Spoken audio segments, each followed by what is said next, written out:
constantly shifting through the time-space continuum, Metron's three disciples observe the universe from the Mobius Couch.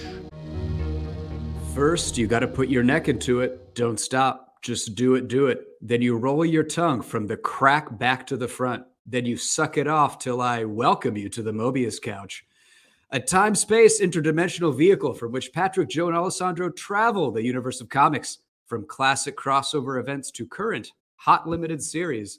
They cover it all. I'm Alessandro, one of your hosts. We cover it all. I didn't want to switch point of view.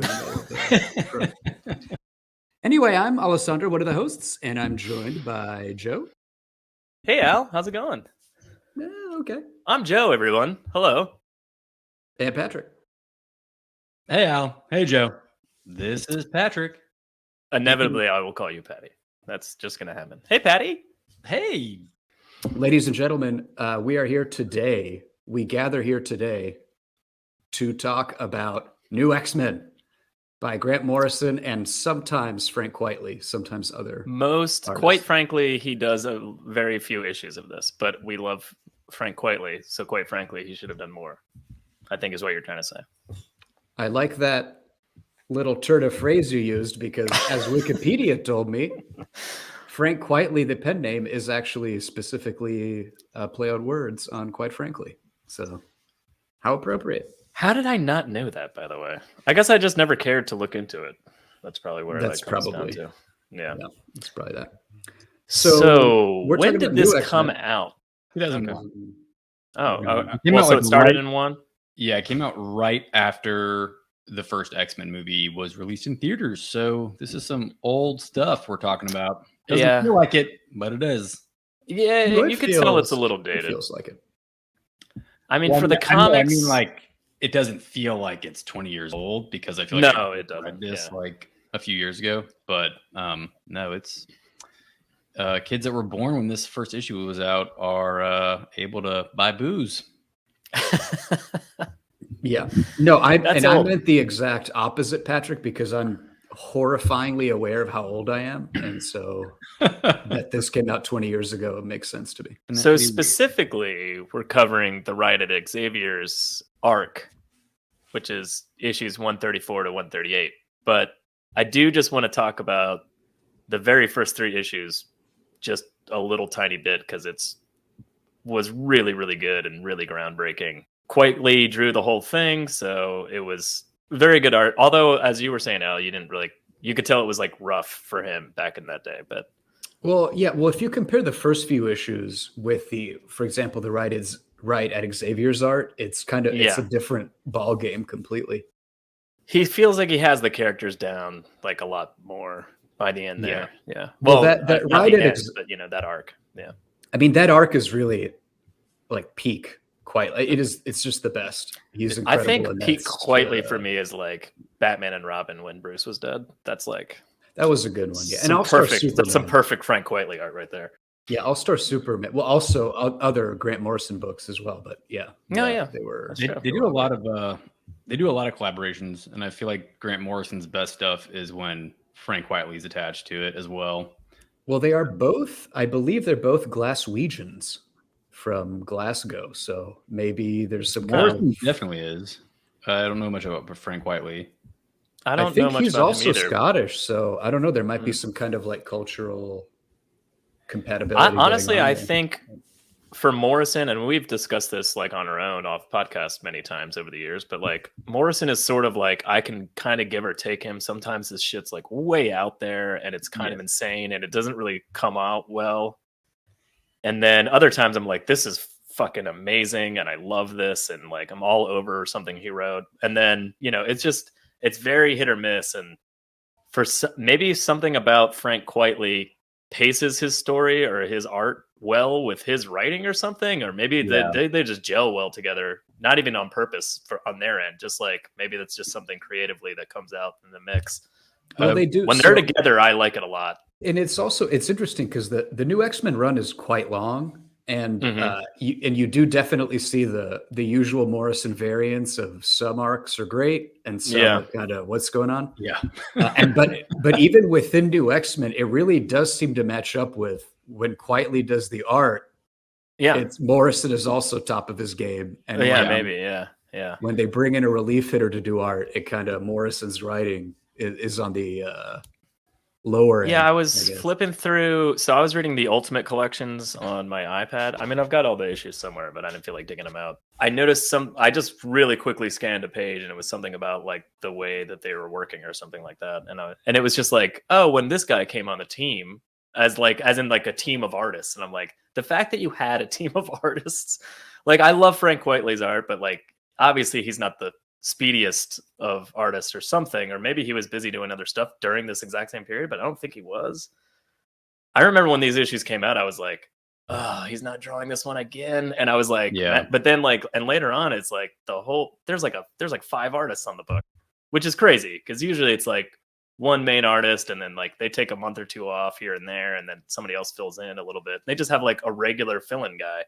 But this was like a true, like he passed a next story arc to somebody else and then to somebody else and then to somebody, like kind of thing. And they had fill-in artists and like, it was like 6 guys on this. Well, this was, it's called New X-Men, but this was at the time the mainline X-Men series. So they had to be churning these out. That's true.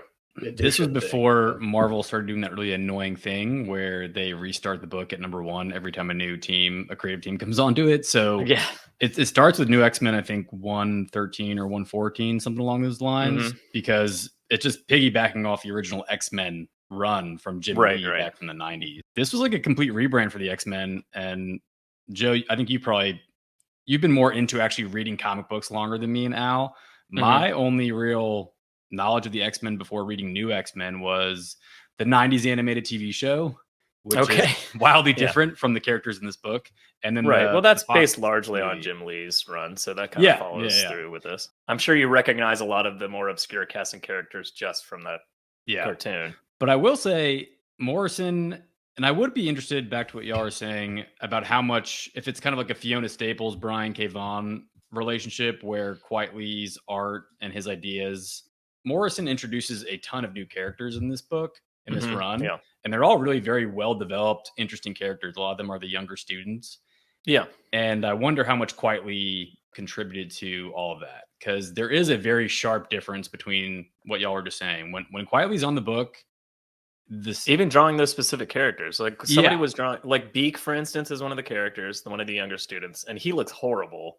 He's literally just a guy with literally a bird beak on his face, and and it looks ridiculous when everyone else draws it. But for some reason, when Quitely draws him, I'm like, oh, that looks like a mix between a human and a bird, and like it makes it looks better. And it's so weird how he makes it look better. I don't understand it. But his designs for those younger students must have been mostly him, I think. And then other people tried to draw them.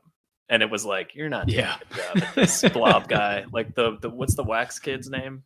Herman Glob. Yeah, Herman. Like he doesn't come across well. And then there's a few others that they just don't draw them, but bizarre enough, maybe. Yeah, it's like they try to draw them too realistically. And you're like, that's not the point. It was. I think the problem is a lot of the other artists have a more, like a less stylized, kind of more not realistic is the wrong word, but just less fantastical and stylized aesthetic than like Quitely does. It's like less of a range. They're used to drawing regular people, but by regular people I mean some of those designs just kind of look it goes from being like whimsical and interesting to just uncanny valley gross. Even the main cast, like the teachers, like he designed these weird superhero outfits or clothing, and it looks like clothing when he draws it, and it looks interesting and it fits them a certain way, and they all have different like spots where they're using yellow versus black or whatever, because they're all black and yellow, and like so on and so on. And then somebody else draws it and I'm like, that looks bad. You're just trying to make them wear skin tight superhero costumes again. Doesn't look like he's wearing pants. It looks like they're wearing a superhero suit, like they're wearing leggings or something. It's very strange. They're not all black and yellow. I think Emma is just white. She's just white. She has a lot of white on her costume. There was a cool little note in the art for his design for her that was just like she should be wearing a different design every time you see her. Like she's like into fashion and stuff, and like he does that. No one else does that. Like so every time he's drawing her scene to scene, it's like she's wearing something different. And then like her top shaped a different way or cut a different way or whatever's going on. And then like, or it's shorts versus pants or whatever.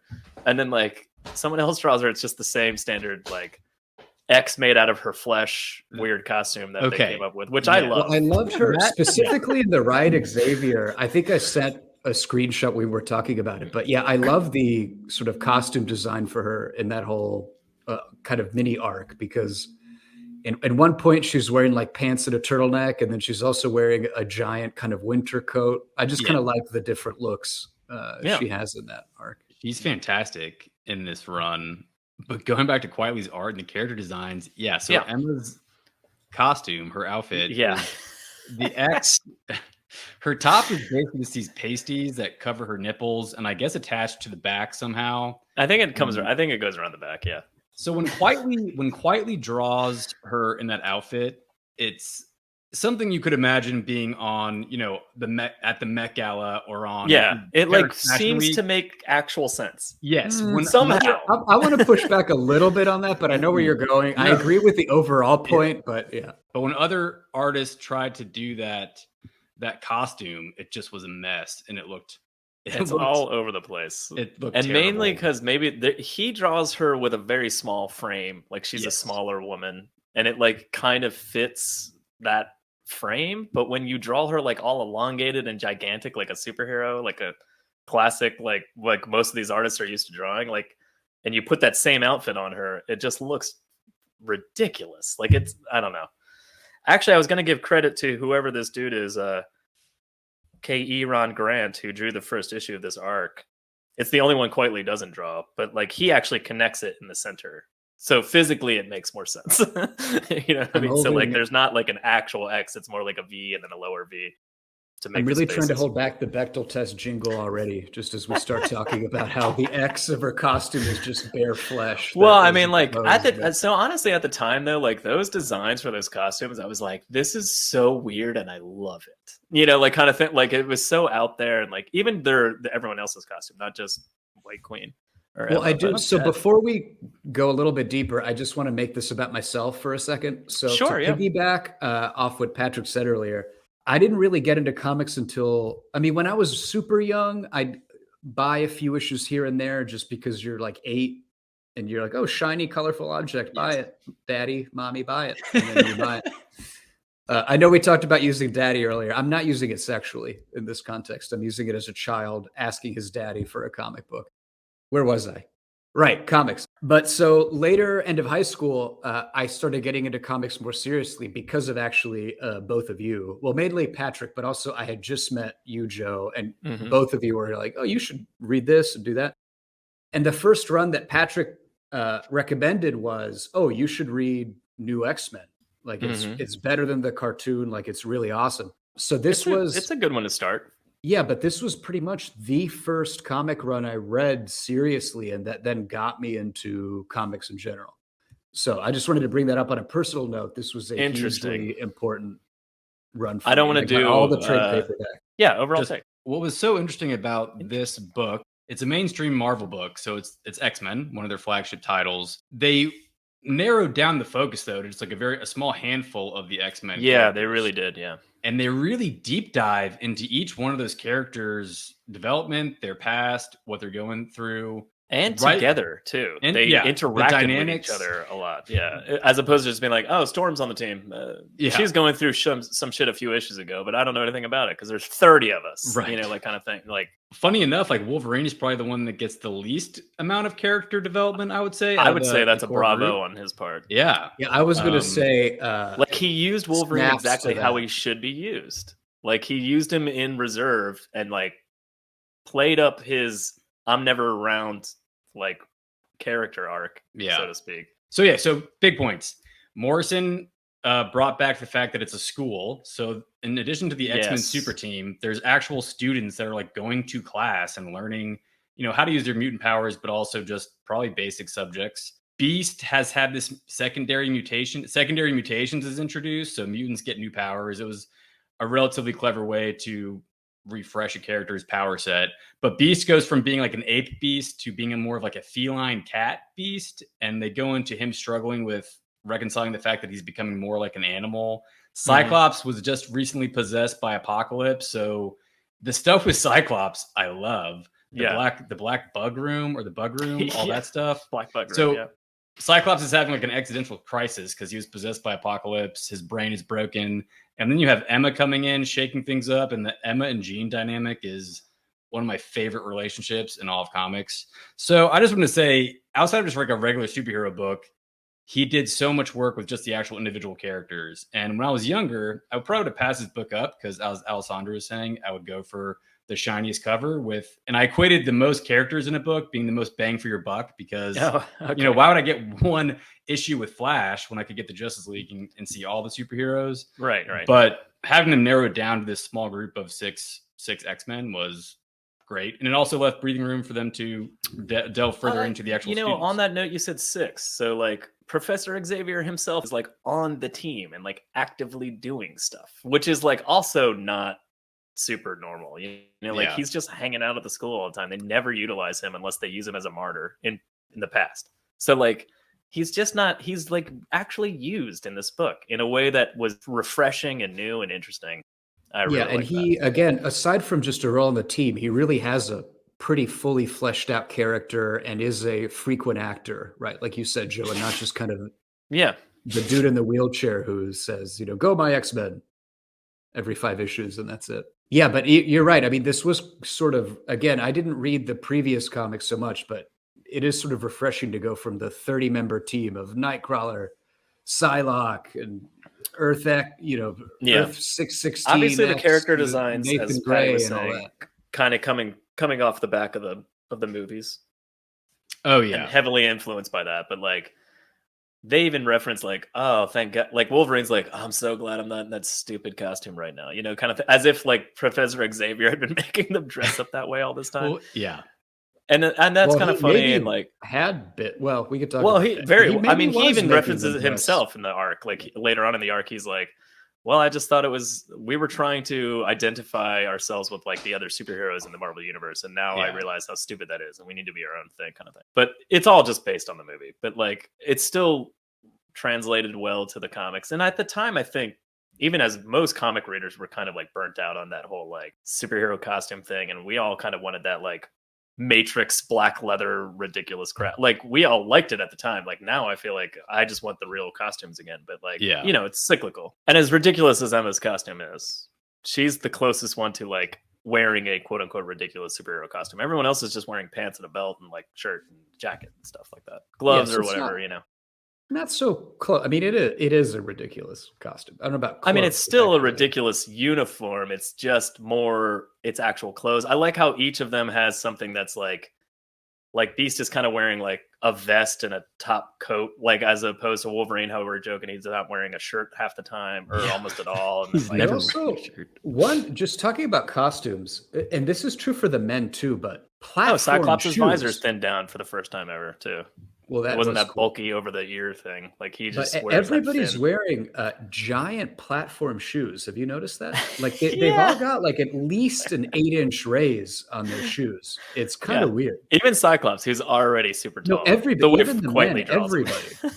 Yeah, everyone's got these platform shoes. It's kind of weird. So anyway, my overall thoughts kind of mirrors you guys. Like as somebody that had been reading the X books for a long time, this was like a breath of fresh air. And kind of piggybacks off the movies where they are doing that like more realistic take on the characters, and boiling the team down to a small amount was great. And like the dynamic between all those people was great. And the art was good when Quietly was doing it. I think I speak for all of us when I say we're not fans of the other artists on the book basically at all. I think there's a few issues where I'm like, that wasn't that bad for that guy, and or whatever. But like, for the most part, if Quietly wasn't on it, I was like, oh, give me the next issue. All right. I want to bring up, Ethan Van Sciver. Fuck that guy. Well, I want to show, all right, I don't know. I guess the listeners can't see this, but. All right. There might be listeners. There might be viewers. Half unzipped pants and just literally like tit pasties. There's no back to it. It's just. So this is reverse. The X is thing. the center of her costume. So she's wearing a bra that is somehow floating on her body. Yeah, there's no back to the bra. In the shape of an X. Pasted onto her tits, and she's got half unzipped pants. It would be clever if the X was just her skin in diamond form, and she was just naked. That'd be interesting. Oh, she like controlled it to just be that area. Yeah, she's just topless.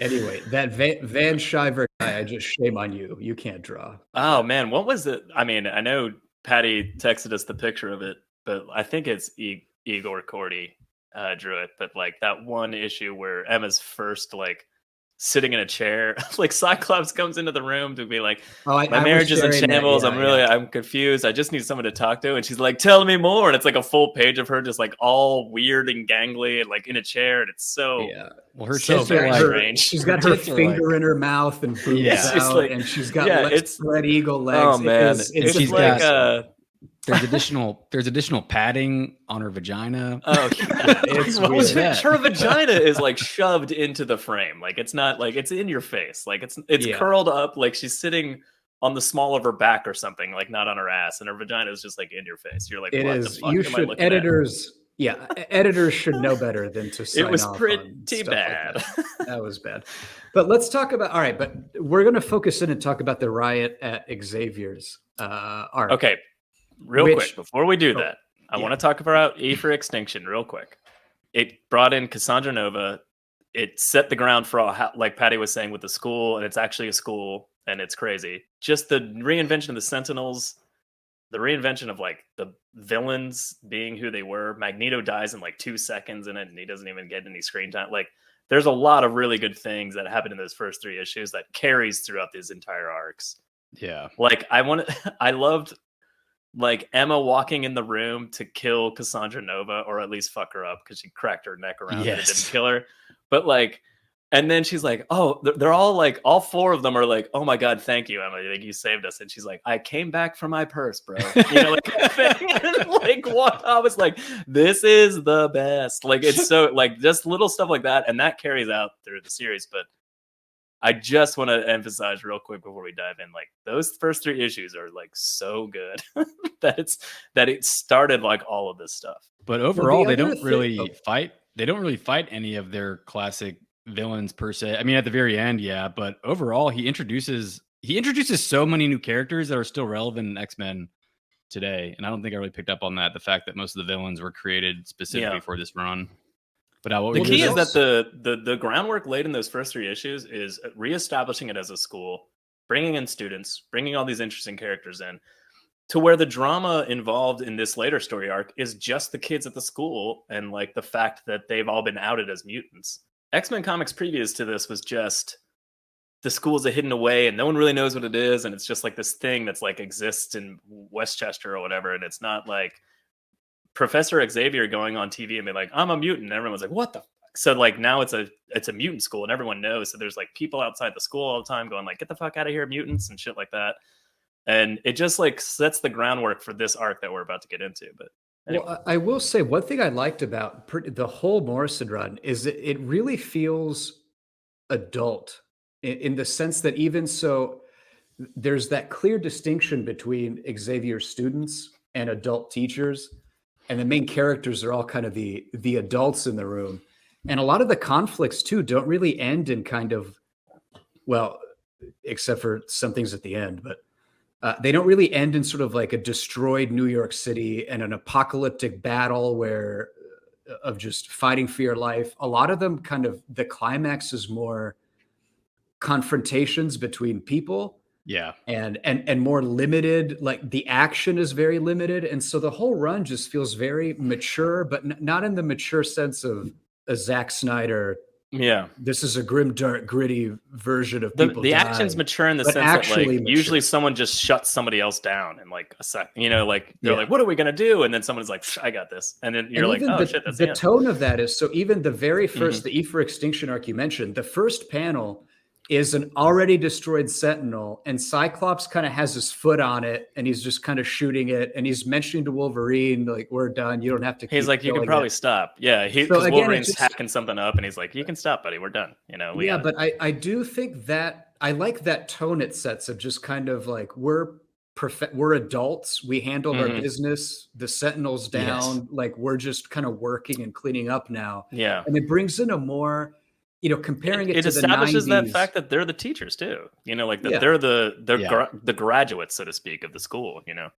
Yeah, and comparing it to the cartoons or the 90s sort of Jim Lee version of this team of 30 people fighting Shi'ar space empire people all over the time. This is really a more, even though again, Shi'ar does come into play in this arc too, but it's still the overall tone is much more subdued and adult and controlled. And I really liked that. To the point where Cyclops is fantastic in this because he's still doing really badass stuff, but half the time his mind is elsewhere. He's really having this whole crisis of who he is. Half the time when they're fighting villains, Cyclops is talking to Beast about, what do you think about Jean? She's acting weird. And Beast is like, you're also acting weird. Yeah, they're just having conversations. Yeah. But they're having relationship conversations while they're just casually doing action. It's kind of like their priority is their personal shit, and their job is beating up bad guys, but they've been doing it so long that it's just they have that part of it taken care of. Well, I just mean it to bring this back to another comic and writer we really love, but Tom King, Mr. Miracle. This idea of like making the fantastical seem rote and kind of professional, and this is a job too. So the same way at your office, you bring in personal shit. Yeah, we're really finding a vibe in what we bring in personal shit, fighting Sentinels. Yeah, so I love that. I think it's really cool, and especially at the time. I mean, now it's maybe more common, but like in 2003-4, it was pretty fresh to sort of portray. More common, but I mean, I think we all agree this run really holds up. I mean, it's a little bit dated with some of the references and things of that nature, but to me, it's something that could be written today with a few tweaks and still be one of the best books Marvel's putting out. Yeah, I agree. Yeah. Well, actually, on that note, Patty, I was going to mention this because you're reading the current X-Men stuff. It's actually very similar to that, I think. Like this quote unquote like rebranding of the X-Men like as a school and what they're doing, and it's very like organized, and the X corporation, and like they have all these like buildings all over the world, and they're like setting up the whole thing as like this machine that just works to save mutants, and they don't give a shit about anything anymore about like saving the world, so to speak. They're just trying to help everyone. Yeah. And the Genosian genocide and stuff that happened in E for Extinction and stuff like that, like very similar kind of like beats to like what was going on in like House of X or House of 10. I don't know. Power of 10, House of X. House of X, Power of 10. I think. Yeah. Whatever they are. They're both X's, so it's hard to remember. Yeah. But but like it's kind of similar to that. I feel like the new status quo for the X-Men. Yes. It's like that next step. It's like this was the first step, and that was like, where should we go from here? That would be like groundbreaking and new. Like that's what this current stuff is about. It's similar in the fact that it's like a rebirth of like the X-Men brand. Yeah. And it's like a reimagining of what the status quo should be, and what we should be reading about and caring about. I always knew the X-Men to be a minority, right? Or mutants to be minority. They're persecuted. Genosha is an island that I guess it's like a small country. This Cassandra Nova makes a Sentinel blow it up, but 16 million mutants. Yeah, that was a lot. I didn't realize there were that many mutants. When I was looking at that number, and there's one issue where they're literally like the number is like on the screen or on the panel, like as it's counting down, and it goes from like 16 million to 12, and like Professor X is freaking out. They're all like worried, and then he's just I think he's in Cerebra at the time, so he's like watching the numbers go down, and it goes from like 6 million to like 800,000 like real fast. And I was like, whoa, what? Like, and I was like I guess I kind of forgot that everyone died. I thought like, it killed, I don't know, half the population of Genosha or something. And even that would be a lot. 8 million people's a lot, kind of thing. But it just kept going. And I was like, holy shit. Well, I don't remember this. All 16 million of those mutants were on the X-Men team in 1998. That's true, yeah. But they were on the mainstream comic then. Also, where the fuck are the Avengers? That's something that's always pissed me off. Like, Yes, what are y'all doing? Million people died, and no one's reacting to this. But this was also back before the current The paradigm big we have, crossovers. where there's crossovers every 2 months is a major crossover. So back in these days, the worlds were contained. Comic lines stayed pretty separate. Well, on that note, like drilling this team down to this few characters, that makes sense at that point. But that event within the storyline doesn't make sense. But otherwise, the other point is, apart from they didn't cross over much, the Avengers were not a big deal. Oh no, they weren't. Yeah, until the Marvel MCU got big, like the Avengers were not really. It was the Ultimate event. I mean, like the Ultimates were like what was big in terms of the event. But the mainstream Avengers comic was not really huge at that point in time. No, but even like in Civil War, there's a scene where Tony Stark tries to recruit the X-Men, and Emma's like, well, he said something about, don't you care about kids dying? And she's like, where the fuck were you when all of those mutant kids died in Genosha? And he's like, I don't know. We were busy, I guess. Like, no, where the fuck were you? 16 million people died. 16 million. What? Y'all don't even you barely acknowledge it. Yeah, he was like, oh, I'm sure the mole men were. That's why that number, I think, for me, doesn't like sit well. I guess for me, I just didn't realize that there was that many mutants on the planet. That's insane. Yeah. Well, so I mean, I think that's including like someone that's relatively normal that just has like a mutation or something like that. It's not like a superpower. It's just like I can grow my fingernails at length whenever I want for no reason, Riot at Xavier's. We're here to talk about Riot. We're here to talk about Riot at Xavier's. Like I said, Jumbo Carnation dies. He's some random person that was never introduced until this exact moment. He's not a random person. His death is really just the hottest. He's the hottest mutant fashion designer in the world. He is not random. Super random, never heard his name before, doesn't go to the school, don't even know why they all know him. Because he's a fashion designer. He's the Virgil Abloh of the mutant world. He is revolutionizing what we think. Anyway, we want to get into Riot at Xavier's, but I will say the other thing Morrison did was he kind of distinguished the first generation of X-Men and the first generation of mutants in general. They're all really beautiful people that have really badass powers, right? Like every single Storm, Jean Grey, Emma, Cyclops, Wolverine, they're all beautiful people. And then the new crop of students Wolverine are all is like a little goat man. He's not he's sexy, man. He's got that. He's so sexy. He's like a small little ape goat man. I know many people that would disagree with you on that. All right, fair enough. My thing is they could pass as human. Easily. Well, a lot of the students can too, but there is a lot of students, but most. I think that's the point. Quitely tried to bring in, and probably Morrison's fault, but Quitely illustrated it well, bringing in all those students that were like truly abnormal and weird and freakish looking, like crazy looking, and their powers were like less like I'm a beautiful angel and I'll fly up to the Shi'ar spaceship. Like literally Archangel flies up to it. But like, and he's like, come on, students. And he like flies off and they're like, you son of a bitch. You're not like us, kind of thing. Yeah. Dive into the storyline. So the Cuckoos say like, oh no, it's not them. I'm sorry. It's that dude in the back. He says, everyone listen up. Jumbo Carnation is dead. Like in telepathy class with Slick. Emma. His name's Slick? Yeah, Slick.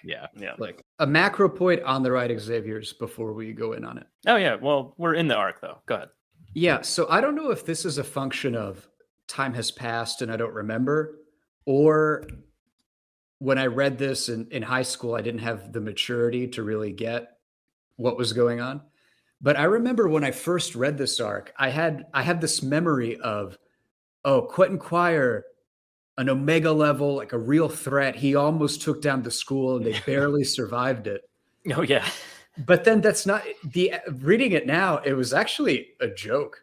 And and it was like a child lashing out. Yeah. Yeah. And the Cuckoos didn't need to use Cerebro and kick. And like the adults were about to handle it. And it was sort of just a flash in the pan joke of a riot that only lasted that long because the adults were just like leisurely handling it because it wasn't a big deal. And it's just strange because my memory of it was completely different. It was issue after issue of turmoil, but when you read it, you're like, Quire was this dangerous, is not a big deal. And he was about to take everyone down. Oh my God. And then reading it now, and the adults are basically laughing as they handle it. Like they're smiling. There's one part, I forgot who. someone uses some power and like knocks Cyclops back, and he just kind of flips out of it and shoots a dude's kneecaps out. Oh and my gosh, I got that right here. You want to see this? He actually says the next person that acts out of line. I love this number one. It's just Cyclops break. You know, the best part about that scene is like 5 seconds beforehand, Cyclops is like, the next one that mouths off, so I'm going to break their leg. Because he had already shot someone in the nose, in the face, and like broken their nose. I mean, and he's like, even the choir part, as 2 seconds later, and he's like, whoop, broke your leg. And even as Quentin is on the stoop and kind of leaving, Professor X is kind of following him and be like, you don't want to do this. And he's about to just say, all right, now I'll stop you. But then because there's, you know what, they're all weirdly using it as like a teachable moment. They're like going like, all right, well, let's see how this plays out, and we'll try to keep him in line. And like, if it gets too crazy, we'll shut it down. And like, you know, it's almost cute. But I just love that, because when I was in high school, or I don't remember again if I just either remembered it wrong or just read it wrong outright when I was younger, but I completely had a different, understanding of what the riot was. So it was kind of fascinating rereading it now. Should we just say real quickly what the story arc is about for the random people who may have never read this? Oh, sure. But if you haven't read it, don't listen to this and go read it. Yeah, we've already spoiled spoilers. Spoiler: Cyclops breaks that guy's leg. There's a guy named Quentin. There's a guy named Quentin Quire. Quentin Quire is a student, and he's a telepath, and he's an Omega level mutant, which means he's like one of the most powerful mutants on the planet. And he finds out he's adopted, which I don't really understand why he gave a shit about that. Well, but I loved that. Like the whole genesis of people dying and the riot was just this loser learning that, oh, I'm adopted, and he can't deal with it. Like, that's it. That was what caused it. He is a loser, by the way. He was also getting bullied a little bit in school, I think, too. So I think it was more than just that. But that was the straw that broke the camel's back. Bullying is strong. I think that slick dude made one joke about him. Yeah, and, that was one portrayal of what he was currently going through in class, is what I'm trying to say. He felt marginalized within class and school and where he was currently, and then also lost, quote unquote, who he was and his identity by finding out he was adopted. Yeah, so Quentin loses his shit, and he starts using a drug called Kick, which enhances a mutant's powers but also drives him crazy. And he incites a riot at the school when a bunch of humans are visiting the school. Mm-hmm. And then the X-Men take them down. But I just back to your point, Alessandro, about them being very leisurely taking care of, like, there are so many red flags that Quentin Quire is about to do some crazy shit. And Professor X is like using it as a teachable moment, being like, I trust my students to tell me the truth.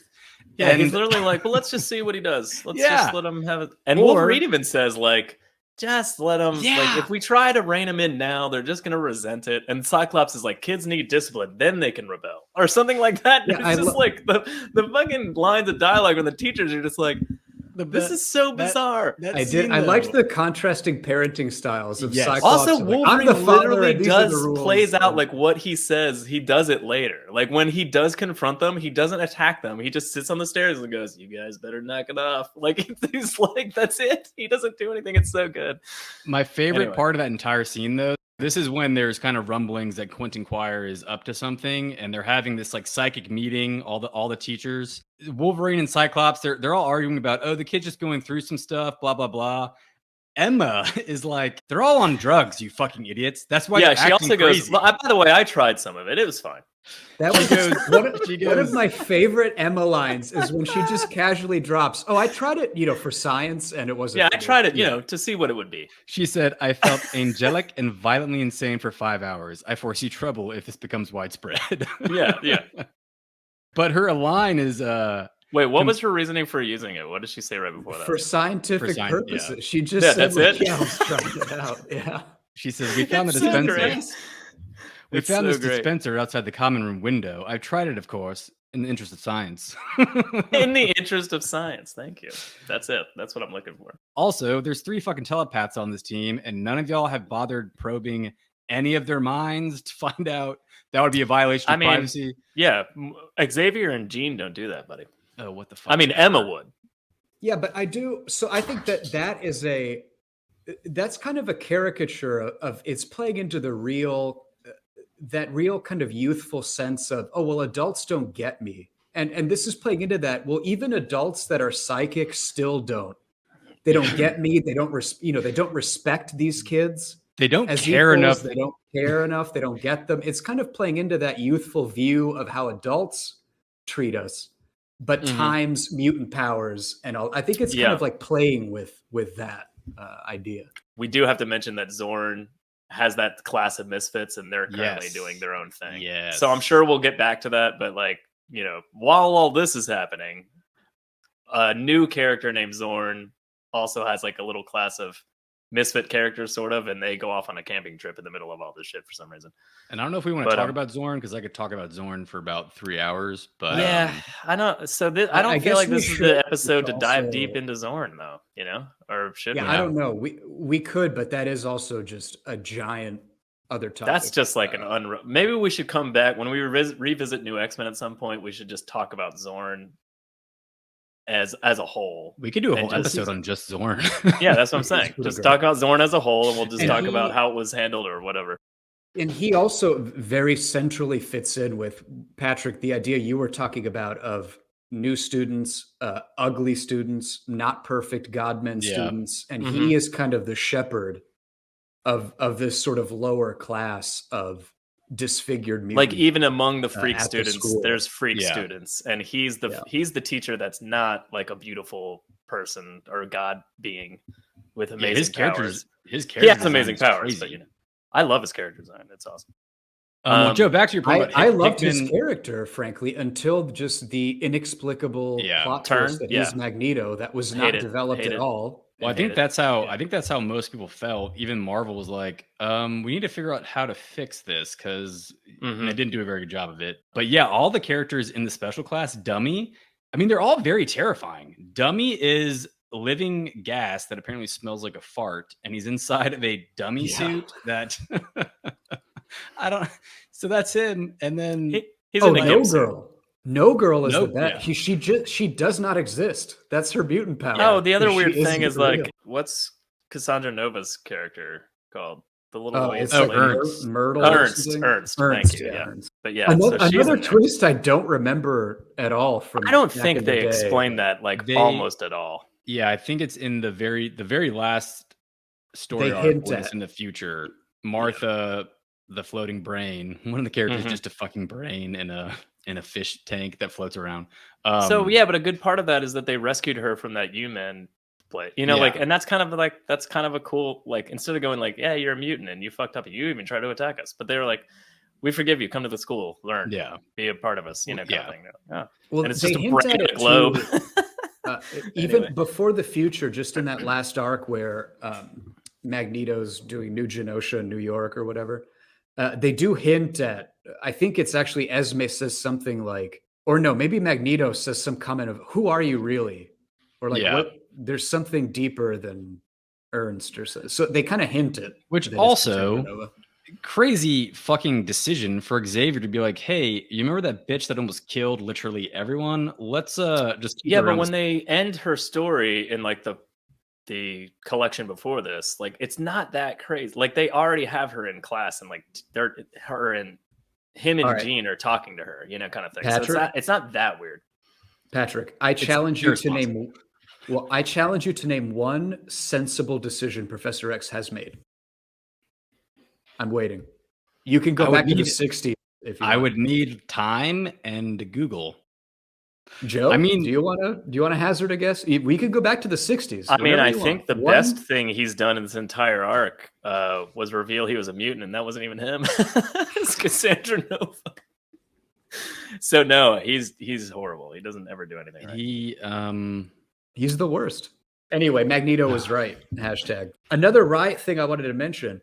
Quentin's gang, the whole thing was very, I think they even mention it by name in the book, but very Clockwork Orange. Yeah, they said that. A gang of hooligans just out to do violence, just to do violence. Very, very. Well, they're all hopped up on the kick, They are These young kids running around on the drugs.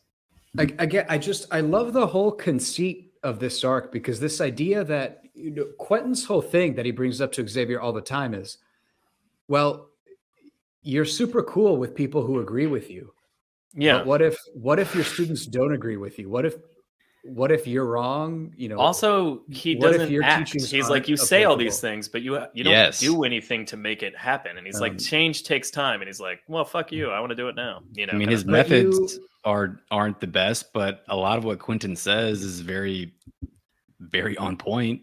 But that's what I liked is they pair that idea of, well, he has valid points, but the problem is he's also still a child. And so he doesn't really have the capacity to speak or enact them into being because he's still constrained by being a minor and a child. So the same way a human, the same way maybe we would act out in our philosophy 101 class or whatever, right, is what Quentin's doing, except that he's an Omega level mutant on drugs. But I do like that portrayal of kind of the conflict of youth coming into knowledge and like your own opinions and building your own set of beliefs and actions, but still that inability to really act on them as a full adult. Yeah.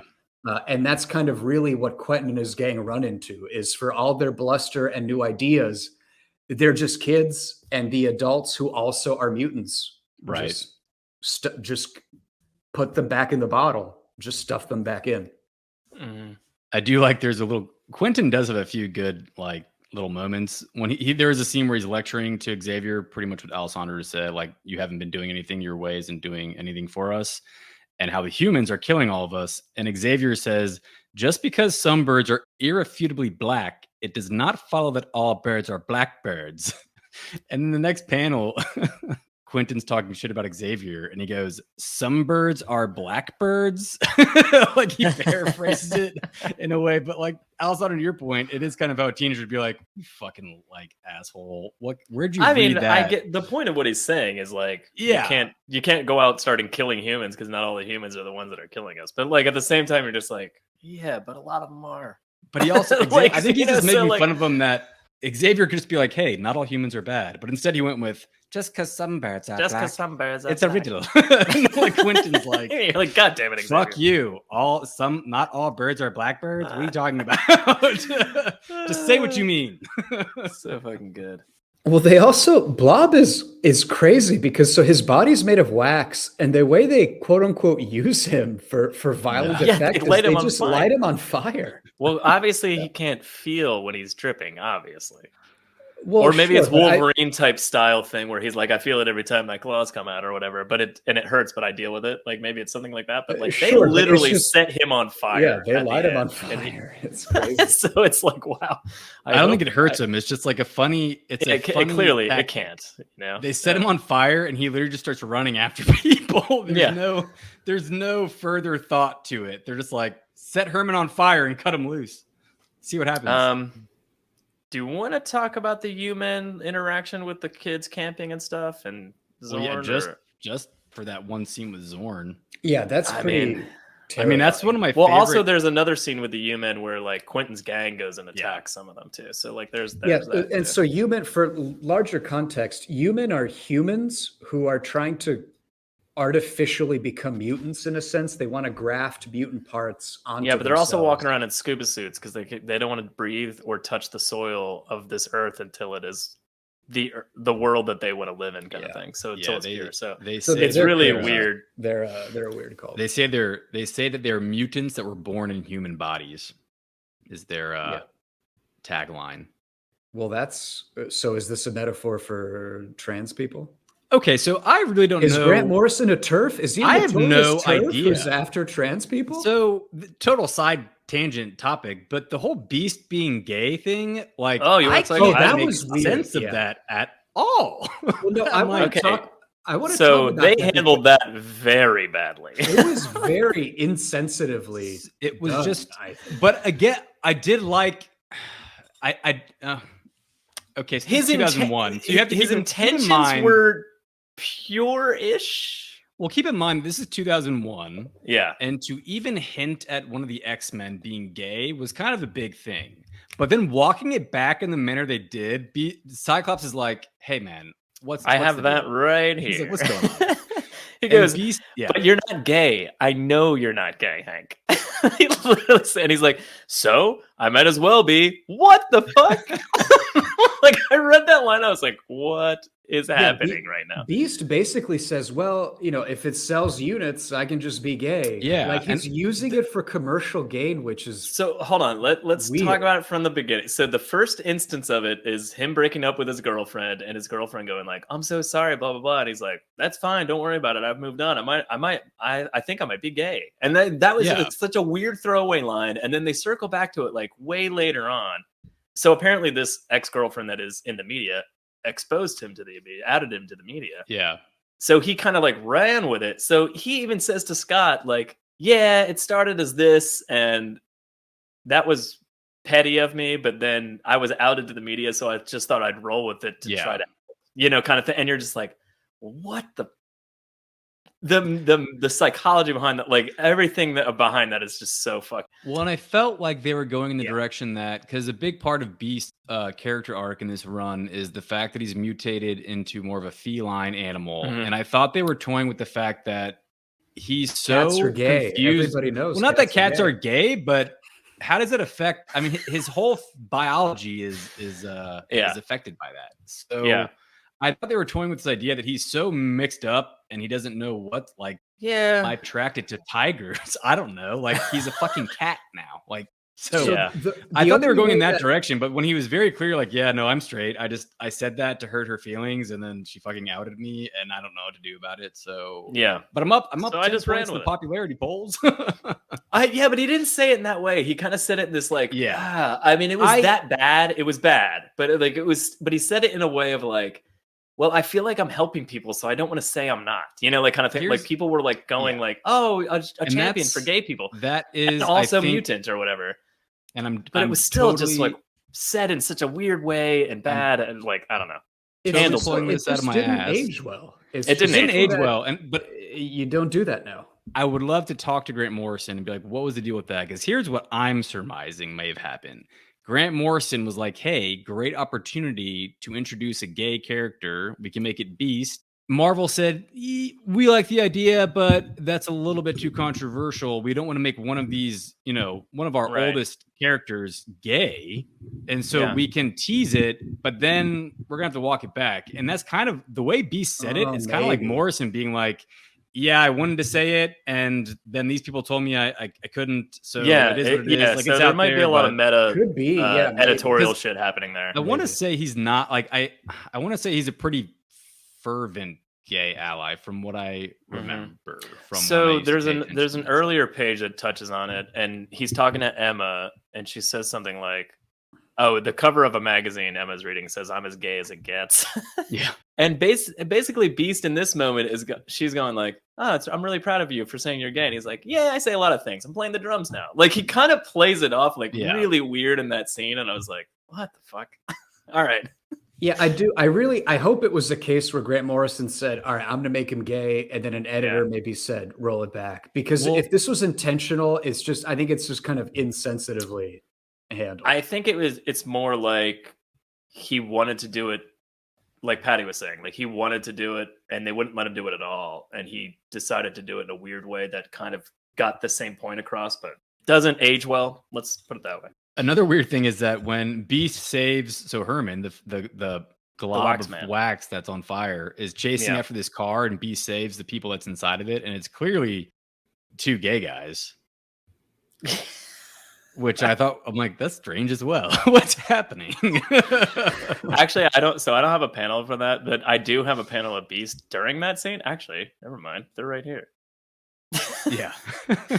But I actually say that only because like I love how quietly drew him running. Yeah, he looks. I was like, holy shit. Because as Beast had taken that second evolution, he hadn't done anything with it really. And if he did, it was drawn by someone else. So it wasn't handled well. So like it was just normal Beast, like, I've got claws, I'm fighting somebody. And it's really short. I think there's a little bit of it when the Shi'ar are attacking the school. But like later on, like again, quietly didn't draw it again really until this run or this arc. So like that was the first time Beast was like quote unquote in action almost this entire run. I was like, holy shit, Beast looks like a fucking badass right there. I need to write. he looks awesome. I need to grab that. I did. So going back to something we were about to bring up earlier, the camping trip that Zorn and his kids go on, I think is a little bit important because it's really the only thing in the however many 100 issues he's in that it all sets up the fact that he's Magneto. Spoiler, he's Magneto. Character was ruined. So there's a few other times. Basically, nothing else he does really hints to that. But there's a few other times. Reveal. One is when at the very end of this arc, when Quentin is like in pain and dying, kind of, and Xavier's like, "Get Zorn in here. He can heal him." And Zorn comes in. And he's like, "Yes, I don't think that's the right thing to do." Because healing isn't my power, and kind of just does something else, and because it's time for him to die in a very philosophical way. I'm just not gonna heal you right now. So there's a little bit of that there too, and that's right after the whole in that scene, quiet. It's not me, but what Quentin is saying to him is about maybe the enemy's been inside all along, and that's when Zorn's like, "Let me just do this real quick with my laser eyes," and yeah, that's another thing. So you can manipulate magnetic fields, I guess, to create gravity. Yeah. And that's how he's doing certain things. But I'm just like, what? How does he have different powers? He uses his eyeballs to start the fire when they're camping. I'm like, can magnetic powers do that? Like that? Well, maybe the helmet itself has fire. I mean, maybe. But when you look at it, Morrison says from the get-go, Zorn was always supposed to be Magneto. And I feel like that's a load of shit because when you go back when Zorn, I think he decided just getting into it. I think he decided that halfway into it. Let's get into it. Let's get into it. I agree. All right. The only thing I want to say, he has internal dialogue. Yes. Where he that's talks the about problem. being a Uyghur Chinese. Yes. In jail, in a concentration camp. He has Chinese friends in New York that he connects with. There's an issue in the start of this collection, the volume 2, so to speak, that this arc is within. But this arc is towards the end of that. And in the beginning of this collection, there's a full issue from his perspective about seeing Chinese people in New York City, talking about where they came from. They realized they might have known the same people, or talking about what they ate when they grew up and kind of thing, because they were from the same town, kind of area in China, and all of this shit. And you're just like, so that was Magneto. So I read an entire issue from Magneto's perspective, pretending to be someone else. That seems a little bullshit. Fucking bullshit. Yeah. I guess disclaimer, canonically, that was not Magneto. Oh, interesting. Yeah. So when was the switch? That is not canonically Magneto. I mean, Zorn was never Magneto canonically. It was Zorn pretending to be Magneto. Right. I mean, but my point is, from Morrison's point of view, Morrison's argument is that Zorn was always supposed to be Magneto. Yes. There was never... I'm just saying macro canonical view, that was technically not. I kind of forgot that was a thing, El. I'm going to be honest. And then also when the issue, Zorn is introduced in an annual, and that issue, if you read it, it makes no sense for him to be Magneto. It makes, the amount of planning and work that Magneto would have had to put in to convince all these people that he'd been living there for 100 years, and he was in this. Also, while simultaneously being on Genosha. Yes. And being Magneto. And then Emma can't read his mind. It didn't make any. It didn't make any sense when his brain's about to explode. He was Zorn, and not even Zorn pretending to be Magneto. He was just a different character until the arc before the twist happens, where they hint at it twice. Before that moment in time, there is no hint or even physical possibility that could be Magneto. Yeah. Yeah. He spends so much time at the school. He's teaching philosophy. It's it makes no fucking sense. And it's a shame because Zorn was such an awesome character. That's the other problem I have with this. He's such a good character. It ruined it. And making him go shh, I just murdered a bunch of people, and Angel being Angel, just go, not Warren Worthington the third Angel, the new Angel, but just her going yeah, okay, I'll keep your secret. You're like, what the fuck was that about? It didn't even need to be a big reveal. It could have just been, I was more interested to know what happened to Zorn. I'm like, did he always have this way of thinking, or did he slowly become like this since he's been with the X-Men, being like, wow, humans really are all terrible. I'm going to start killing them. Because Zorn's originally introduced as this, new age Buddha that is all about peace, and he's, on this next level, spiritual, what have you. And then to see that's why that scene was so terrifying, because he comes off as a very naive, innocent, always looking for the good in people type character, and then he just annihilates these men. And the way it's one of my favorite panels of any comic book ever. Oh, it's spectacular. Yeah, because his mask is sort of skull looking, and the panel is just a flaming so there's upturned no facial car. expression. Yeah, and it's a flaming upturned car, and just with no expression, he's just has his finger on his lips going shh. And then he goes, "This will be our secret. All will be well." And she goes, "Yes, sir." Like, what? But that is which is weird coming from her, because she's been like anti-establishment the entire time, So like, you're like, what's happening? Yeah, and I think Patrick, you made this point. I don't mind just the idea of having Zorn do a heel turn and become a villain. Yeah, I don't mind that, but the villain he turns into is Magneto on drugs. Yeah, is the bad part. But I will say, so going back to kind of Morrison and the high variance of the ups and downs. Yes. I will say one habit Morrison has is not really setting up big reveals and then just giving you reveals in 2 panels and moving on. Like, let's move on. And an example is the Emma Frost stuff, where after this, when she's murdered and they don't know who did it, and there's Beak's children and all that. And I think it's like Bishop actually has just in 2 panels, Bishop is saying, oh yeah, so by the way, Esme the Cuckoo was actually in the one behind everything, and she forced Sophie to die to kill Quentin, and then she was dealing kick and whatever, and they move on. And I go, wait, what? Yeah, that's a lot of information. We were just in the span of like a page of Bishop confronting Esme, they just kind of like really quickly go, we knew it was you the whole time, and also we knew you were behind the Sophie death, and also you're in jail now. Also, the Dum-Dums confront a telepath, and she's like, "Cool, I'm gonna erase all that from your brains, and I'm just gonna take off. Yeah, see you later, fucking idiots." Earlier, Bishop had absorbed psychic, so I think he thought maybe he was immune. Maybe he thought he was immune, even though he's had these powers for years. Talking about the I don't know what to say.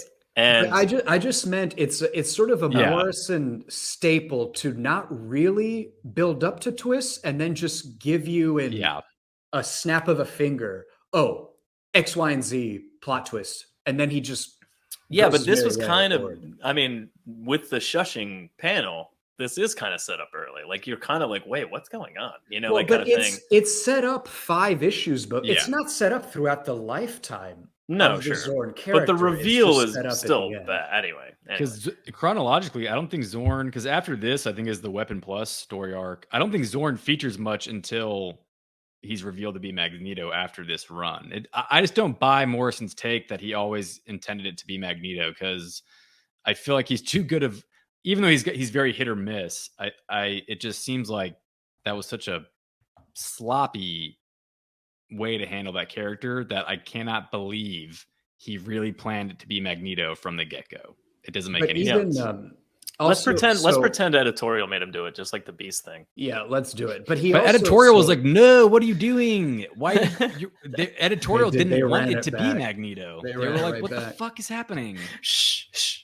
But I don't know if I don't know how well you remember Final Crisis, but that also had some moments where just 2 panels where it's like, this is happening, and you're like, wait, what? And you go, wait, what? Huh? Well, that was a classic Morrison miss. The entire story. We've joked about this before, but on this podcast, we'll say it now. We plan on covering all the crises in some manner, in a special way. We just don't know how yet. It's crisis. And then also the that's going to be one of them, obviously. I honestly can't think of another comic book storyline that makes less sense and is not. It's not even messy, like in an enjoyable manner. Sometimes you can nonsense. It's just complete bullshit nonsense everywhere. It's just nonsense. It's just nothing. Yeah. All right. Anyway. Circling back to Emma and Jean and Scott. I love that. Like, so we find out. So later on, it's the cuckoos at the end of this arc that are like, by the way, Gene, this is what Joe, your I'm sorry, Joe. Can we? It's cuckoos, right? Cuckoos. Oh, It's cuckoos. cuckoos. By the way, Stepford Cuckoos. No, it's cuckoos. Well, I mean, is that like a libtard synonym? Yeah, they're cuckoos. Anyway, so they kind of go to Emma. They're doing that classic, like Emma's distracted and Scott's distracted in two separate scenes, and they're like having a telepathic. Yeah, they're like having a tryst or whatever, and like that kind of thing. And the cuckoos just look at Emma and just go, Miss Frost, like kind of thing, like as in she's kind of spaced out. But the point is they know what's going on. It's not like they're just going like, why are you spaced out again? Like, like it's, I love the reveal later on that they're just like, hey, you know what? Fuck this. Yeah. This is what your husband's doing. And with Emma kind of thing to Jean. And Jean's like, because Jean's on a plane and she's like flying home from like Hong Kong or something. And she's just like, why are you guys reaching out to me telepathically? and they're just like, here's something you might want to know. But when you go back and look at earlier panels with them dealing with like Emma or something, like the fact that they just all turn their heads and say, Miss Frost, like all at the same time. And she's like, oh, I'm here, kind of thing. And I was like, that's so funny. Because like at the time you just read it as Emma being distracted and what's going on, but you don't realize that they know what's going on. So it's kind of funny. Well, the cuckoos are another interesting character that then their origin makes them completely uninteresting. And they feel like they're trying to soft pedal away from that because they refer because it was just an awful reveal that it turns out they're all just mass-produced Phoenix host clones, and it was just stupid. I have so much to say about the cuckoos. They're probably one of my favorite characters. Cuckoos. It's the Stepford Wives combined with the Midwich Cuckoos. Get it? The Village of Damned Kids. Did you guys know that? So they're not soy boy beta cuckoos? No. Cuckoos. But I mean, they're essentially like, hey, what if we took the classic Mean Girls trope and just made them all Emma Frost? And that's pretty amazing. Well, what I was going to say on the next page, they're still like, so Emma's still not paying attention and her and Scott. And now it cuts to Zorn and Scott in the helicopter. And he's like, are you well, my friend? You seem distracted and preoccupied. He's like, oh, no, I was listening. A lot on my mind or something like that. But then it cuts back to them in the car with Emma. And everyone else is talking, and Emma's just staring out the window, and all the girls are just looking at her. It's such I'm like, I fucking like when later on that they know, it's just so like all the panels with them like staring at Emma, like whenever something's happening, is so funny. In the current run, and this is why I think Hickman kind of understood what Morrison was trying to do. Well, Morrison kills two of the cuckoos. There's only 3 left. But then other writers try to like make the 3 that are remaining their own individual characters, which has made them very uninteresting, weak telepaths. And Hickman, with this new run, mutants can be resurrected. So he resurrects Esme and Sophie. So they're the 5 and 1 again. So they're cool again, basically. Yeah, they're cool again. And they're literally like, no, we are one character. We're one person. We're not 5 separate people. And Destiny's just been recently brought back, and she's like, who are they? And Mystique refers to them as the first natural mutant circuit. Mutant circuits are really a big part of the Hickman run, which is a really interesting concept that I look forward to talking to about. But the fact that she's like, they're natural kind of makes me think they're trying to be like that storyline. Yeah, so screw all that thing where they tried to fuck those characters up. Let's put it back to what they were, because they were awesome back then. Yeah, I like how comics has this weird healing ability to kind of repair damage and retcon stuff and make it better again. Well, sometimes they retcon things badly, yes, but there are times like that where it kind of comes full circle and you're like, oh, finally, like it's back to that's what it should be, kind of thing, also Professor X gets captured like so easily. I know, he just walks. Good night, everybody. I'm going to turn off my thoughts now. And then he walks into his room. Baseball bat? That's how you get him? Baseball bat. Well, but to talk about Professor, he's maddening because when it comes to convincing Scott that his older brother never existed, it's like, I'll do that in a snap of my fingers. I don't mind. Yeah, but when it comes to using his power to help people, I can't interfere. I can't. It's wrong for me to use my powers to change people's minds. Or to even help yourself. Like, you want to make sure your big day with the humans goes well. If you think this guy's about to do some shady shit, maybe just scan his thoughts real quick and see. Yeah, or one of his lackeys' thoughts. I don't know. Just a thought. But no, but again, make them play out their fantasies in the danger room while your guys are drinking tea with the humans. Like, and then they wake up the next day and they're like, "We did it!" What? You know, like that's what it should have been like that. Like Xavier's just like, "Yeah, nothing happened. I just let you play through that." Yeah, it's crazy. But then when it comes to wiping people's memories of that's fine. Who That's died fine. under his care. Oh, that's sure. fine, buddy. Don't worry about it. Just don't worry about that. Just telepathically what a piece handle of it. shit. What a piece of shit. Yeah, there's so many subtle ways he could use his powers. Like, he doesn't even need to take control of someone's brain or erase memories. Just like give it a subtle nudge. Well, they even hinted that Quentin is doing that. Like, just like kind of just pushing out his thoughts into his little gang and like without really even knowing it probably and manipulating them. There's been arcs when he has been doing that and hasn't known. So I guess he tries to rein himself in. But it's like, turn that on when you need to. This is a moment that you need to turn that on. Or how about when someone else? But every time it's morally questionable and it's good for story writing, that's when you're okay with it. You know, man, Professor X is just the worst. That's why I've said this countless times, and I'll say it again all the time. He's so much better as a martyr. He's so much better whenever he's dead for whatever period of time they keep him dead. And he's so much better as like, I started this ideal and I have this huge idea, you know, like, and this is what we should strive for as people. And like, now that I'm dead, you guys should carry on this dream, you know, kind of thing. Yeah. But when you have him physically there, it just ends up ruining everything. So you're constantly like, why didn't you just stop this? Or why didn't you do this? Or why didn't you do that? Like, nothing makes any sense. In comics now, is he still alive? Like, is he in that little sassy bitch tight costume that he kind of? Well, that's what I was just going to mention. Visually, a lot of that I feel like was pulled from this run. Like, he even has that helmet on. Like, Quentin sticks the helmet on him, so his thoughts, so he can't use his telepathy because it's like based on Magneto's helmet. Well, it's very reminiscent of like. He's not wearing like a skin tight Zentai like he's wearing. No, but he is earlier when Cassandra Nova is. Sorry. But then, but also when he's just a naked body floating around and Cassandra Nova is taking over his head, it's very, very eerily similar to that. In this, he can walk again, so he's walking around. Like, there's a lot of Cerebra helmet in this too. There's a lot of shots of him just in the helmet, like all the time. Is that why? I think that like a lot of that visual is pulled to be the current. Well, I mean, is that why he's kind of dressed like Cassandra? Are they like melded now or something? I have no idea. No, I don't think so. He just really likes that look. He just likes it. Okay. Yeah. I mean, that's a strong look for a man who's just a straight Zentai suit. He's doing. Where's Xavier rank on this Snyder Zoo scale? I would want to know.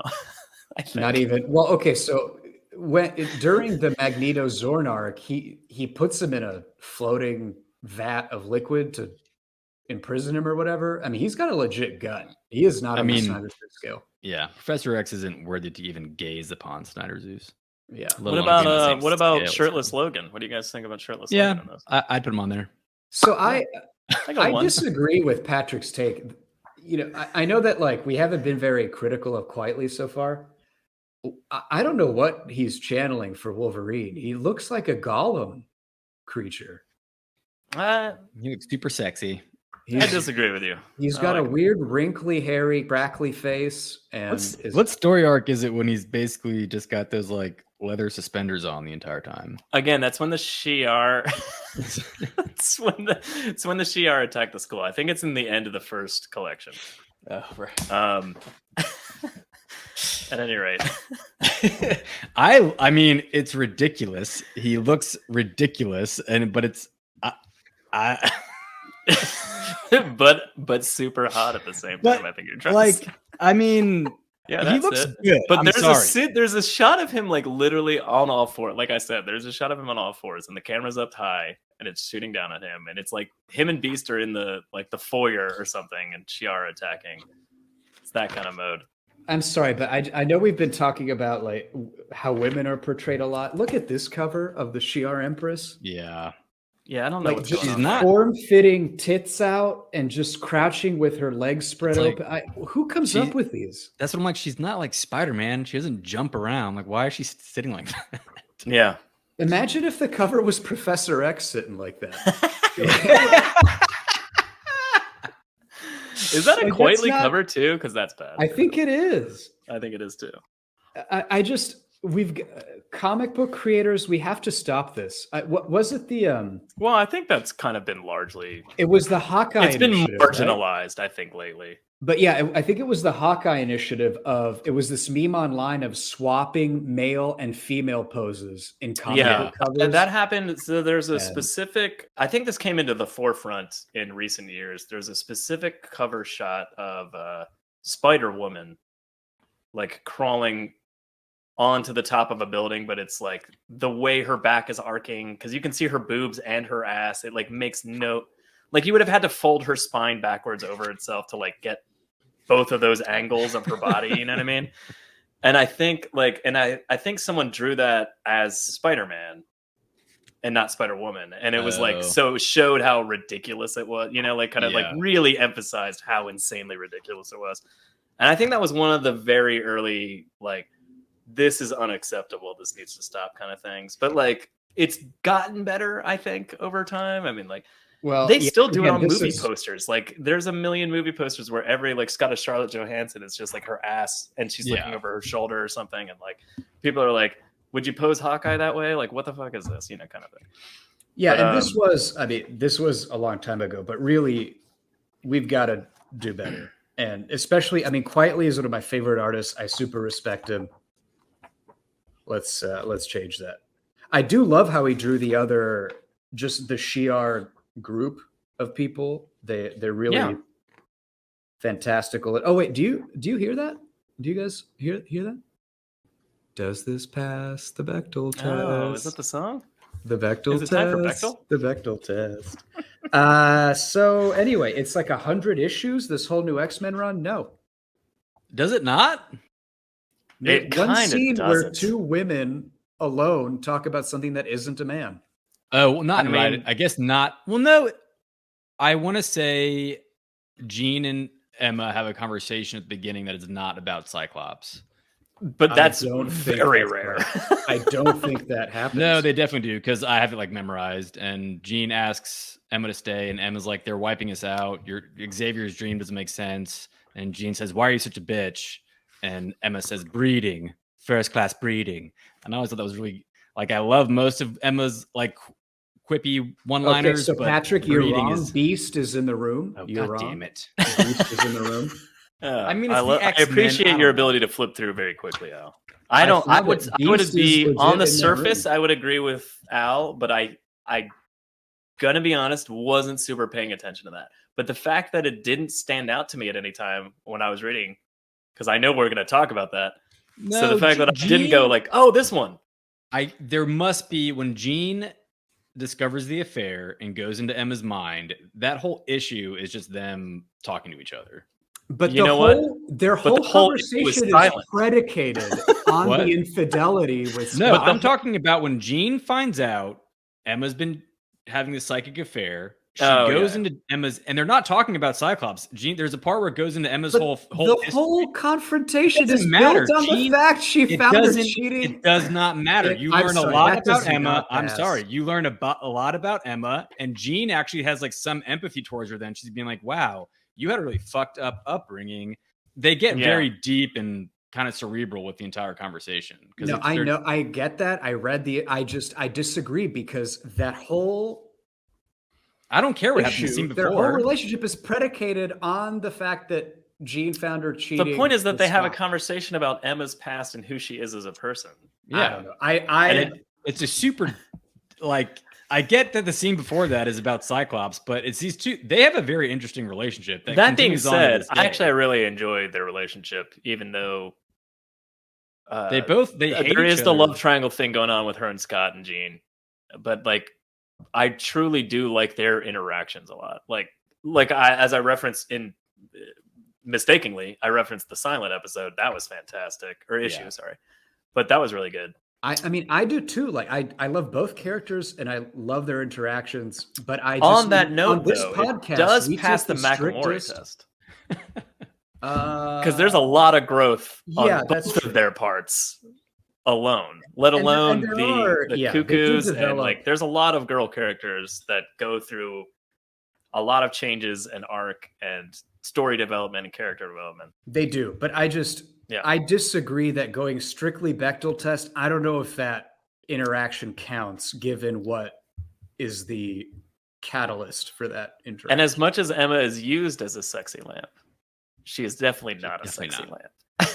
She's a very strong female character. She's right on the edge because man, they dress her up like a sexy but that's lamp, her and- that's her yeah. character. That's who she is. Like I know, it's not I like they just- draw everyone like that. It's her character. It's who she Okay, is. Like, but I think it's also fair to call out how they're still super sexualizing. sure. the But here's my character. thing. One character. I'm on Joe's side with this because I feel like that it's a specific part of her character. If Jean was wearing something just as like scandalous, I feel like Jean being you'd in be like the like, what the fuck? turtlenecks and the long Yeah. sleeve shirts, contrasted with Emma's just outlandish outfits. Because Emma would wear that shit. She's the super wealthy, like posh, into fashion. She wants to wear like stuff that she'd see on the runway every day. She's provocative. Yeah. She loves it. Okay, I counter with just nobody would ever wear what Emma is wearing. Oh, 100%. You would if you were a superhero. No way. 100%. Look at There's people that. that wear shit like that. No, that nobody wears shit like that in their daily job. I mean, the physics of that still I don't understand, but She Well, steps out in front of it's gotta be children. pasted. She walks out in front of children. Because she 12-year-old owns it. children like this. Because she owns it, Al. yeah, there's Guys. just something. It's very. I get what your point is, Al. I definitely do. She wears very scandalous outfits, but I feel like they did a very good job of establishing that is a visual representation of her personality. All right, so guys, we're not really arguing. Like, I completely agree. I love her character. I love Jean, the interaction, all of that. I'm just also calling out the fact that, come on, they dress Emma a little ridiculously. And Well, yes. let's just call that out for what it is. That's I all. mean, with that frame of reference, though, they're all dressed ridiculously. Like they're all wearing giant yellow X suit jackets that zip up and don't quite connect at the bottom and weird. Well, and I guess in fairness, Wolverine is never wearing a shirt. Yeah, he's very maybe- he's very hairy. That guy. You seen that guy? Oh, I seen him. Anyway, I don't know about. So Grant Morrison, I guess you're not maybe you're not really toxic, but just watch yourself. That's what I'm saying. The scene where the cuckoos leave Emma is like my Yeah, that Bechdel test. That's a Bechdel test moment as well. Ooh. The I cuckoos don't leave think- Emma. I'm It's a sure Bechdel. there's men. No, there's got to be men in the scene. No, when Don't they No, leave, they're like, just in talking front of about how school? she's bad with students and gets her students killed, and they're leaving her, and she's upset about it. And then they say they're going to see a new teacher, and then Emma says something like, "But she has hair on her backs of her hands," or something like that. Or something like, and that's when you 'cause find she's out very superficial and into her looks. There's a whole arc where her nose gets broken, and she's mad Yes. about it for like 12 issues. She's very into her looks. I think I don't know. I think they play into her character and how she dresses a little insanely, but it's to her character. It speaks to her character. That's We look, also- again, I love her character. I'm just making the point that they go a little too far. All I'm saying is we've figured it out. The cuckoos and Emma breaking up, so to speak, passes the Okay. Bechdel test. All right, yeah, that does happen in a like garden with no men around. yeah, they're having like a memorial Yeah. thing. They're I having a do like moment. as when Emma is trying to inspire the cuckoos, I guess, to be heroes, and she talks about her old students and how they were like, really on the front lines and stuff. And then Esme just says, "But weren't they all killed, Miss Frost? The students you used to teach?" And it's just like, Yeah. oh, I love how God. the end of that whole conversation with it. She's like, "I love children. Teaching is my life." And then, they all die, you silly old woman. And she's like, "Oh, I'm only 27. You're ungrateful wretches." It's fantastic. That's an entire 3-page scene, panel after panel, where they don't discuss men in any way. That is something I wanted to bring up is the fact that she's only 27 is horrifying to someone as Yeah, old as I was I going to am. say that. Yeah. Well, I mean, yeah. Well, in the classic, superheroes are perpetually like early 30s for eternity. Saying she's slightly younger than that isn't that weird, I guess. I guess the rub though is that I wouldn't say she's a similar age to Jean and Cyclops, so they're all like in their late 20s except for Wolverine. I would assume they're like 32. Yeah, I buy that. Like slightly early 30s, mid 30s. Yeah. Again, that 30 to 33 sweet spot is where all fucking comic book heroes exist. Yeah. They're constantly in that. And then young characters come in and age and get up to their age and yet they're still in that. I guess 30, it's sad 32. that we're now like kind of comic book age mentors. We're not really. No, like, I think we've aged out. Yeah. Of Professor Xavier, I should be retiring. I mean, at some point I'm going to be murdered and you guys I'll be your martyr. If this was manga, not comic books, we passed the mentor stage about 15 years ago. Yeah, well, in manga, mentors are 19. They're like 28. I think Kakashi was 28 in Naruto. All right. Well, so should we sort of wrap this? Anything else we want to mention, or? So Wolverine does not have this. Yeah, it's only in like a few panels. Yeah, it's gone. what it's gone. the fuck? It doesn't make any sense. You're talking about his little beard? Yes. His What soul is that? patch. You know what's weird about that? That's what he soul looks patch. like in Ultimate X-Men. And I thought that was like really strange that they were like what the fuck? making him look like that, but it was so brief. Yeah, Because in like the next, he doesn't have it in the immediately. issue before. He doesn't have that little flavor saver. he doesn't. But then It's gone he immediately. has it later again. Weirdly, he has it for like a single issue. He just randomly has a little chin beard. It's not a soul patch, but it's like on his chin. It's like a little. Is Wolverine? He's the only one on the Snyder Zoo scale at all, right? In this run, basically. I mean, I think so. Yeah. I mean, I The guess it would Cyclops is depend too on what skinny. Beast would look like with. I mean, no Scott hair. gets shirtless in that Emma and him are fucking in her mind scene. Yeah, but he's too skinny. I don't. Yeah, Let's start wrapping fantastic, this up. fantastic issue, fantastic run. Oh well, my second favorite comic book panel of all time is when, spoiler alert, the way this riot ends is the Cuckoos take Kick, they use Cerebro, and they blast Quentin's like mind. So I loved everything about that entire scene. Their slow-mo mean girl walk, like that trope from every high school movie about popular teenage girls, and the head is floating in the middle of them because Sophie's in the Cerebro. And then their whole little speech about, she says, I suppose you think this is some big fight between youth and experience, anarchy and authority. People like you always miss the point, Quentin Quire. It's all about in versus out. And then you're just not in right now, Quentin. She's like, you're just not popular. Like, this is high school, you dum-dum. And then they obliterate his mind. Yes, because then Quentin says, I started up my own movement and everything, so you'd look up to me. And they go, ew, exploding brain. Well, I did like how. So, by the way, the panel visually of them exploding his brain is chef's kiss. Quite frankly, but he also a few times in the run mentions, I think, like a crush on Sophie or trying to impress Sophie, but they don't really ever have any interaction of. So note. again, that kind of goes back to that now. whole thing we'd said in the beginning. It was just like this whole like riot was so short lived, and in our brains, it was like when we read it at the time, it seemed so like crazy and relevant. But like when you look back at it, you're just like all the teachers are just letting the kids hash it out. Like they're just letting them. Yeah, but I just, in terms of that, the relationship with the Cuckoos, I just like that idea of this loser kid kind of fantasizing about, I'm going to do this for her. Like she's the girl for me. But it's all about open reality. Open day, they had a big thing planned for the ceremony, and he wanted to do something cool to impress them, and that's this entire arc. he just wanted to impress one of them. Yeah. Anyway, and Sophie dies. It was all part of Esme's master plan. Oh, yeah. Well, he didn't die. He didn't. Well, Sophie does. The cuckoo. Oh, Sophie. Yeah. When he's blubbering and blood's coming out of his nose, they just obliterate his brain. He says, "I don't even know. I didn't want to hurt anyone." And then, like, the next panel is Emma walking down, and she's like, "Also, and you didn't think that through at all, did you, Mr. Quire?" You know, we were busy having tea while y'all were doing this. Now she's dead. It's like, where have you been, Emma? You turned a diamond like 25 minutes ago and you walked off. Where have you been? She went to get her body off. All your students that you just inspired went and got themselves killed. Where have you been, Emma? Well, she was probably trying cocaine for science.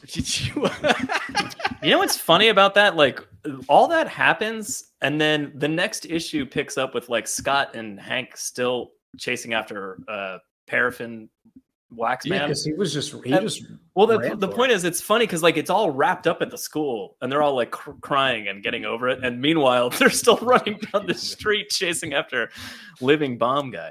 It's just go funny. Back to the panel where Quentin says, "I don't even know. I didn't want to hurt anyone." Look at Professor Xavier's expression. He's right next to him. Like, he's such a heartless piece of shit. Professor X is the worst. Also, on the next page, when Emma walks out with the body, he's like, "Oh!" And you're just like, "How did you not know? How did you not know?" He has his hand on his face, like, "Oh my God, someone died!" And you're like, "What the fuck? You let this book out? What is? You're not allowed to be aghast." The Cuckoos themselves were like, "Hey, Quentin Quire is up to something," and they're like, "Yeah, whatever." And Emma's like, "You called it, girls." And then she like, it's Gold just like, stars. like, what? Why are you not listening to them?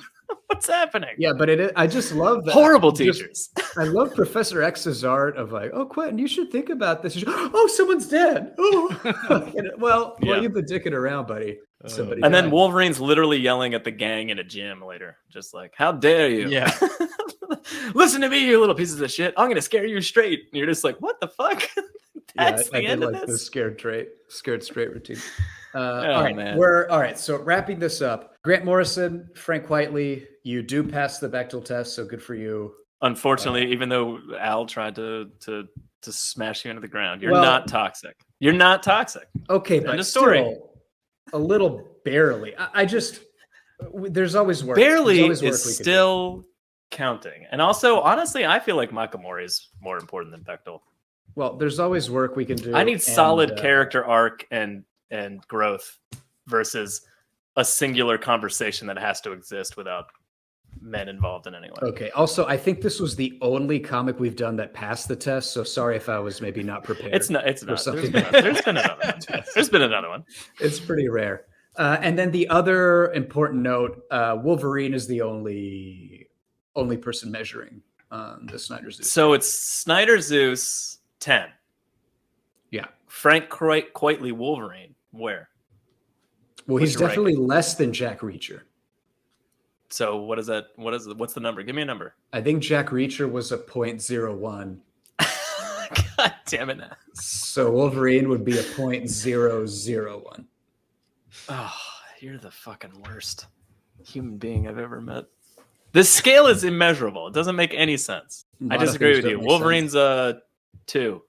Final thoughts. I love this run. I thought it was great. I could still talk about it for another. We haven't really bitched enough about the Zorn Magneto twist, and I could talk about that. The issue where Zorn is in New York and the cockroach giant boy is trying to get medicine for his mother is heartbreaking. Heartbreaking. Like that's another. I could spend an hour just talking about that issue. Back to the point where it made no sense that like Zorn kept saying in his internal monologue that the kid was going to evolve in 10 days into something beautiful. And it's like, yeah, how could this possibly be fucking Magneto? Like, how could he know that? It doesn't make any sense. Again, it isn't. And canonically it isn't. So, all right. Recommendations, Al? Oh yeah. 100%. Read this. Yeah. Okay. First of all, if you've listened to this part of the podcast without reading it, you're a dummy. You're bad. So that's not true.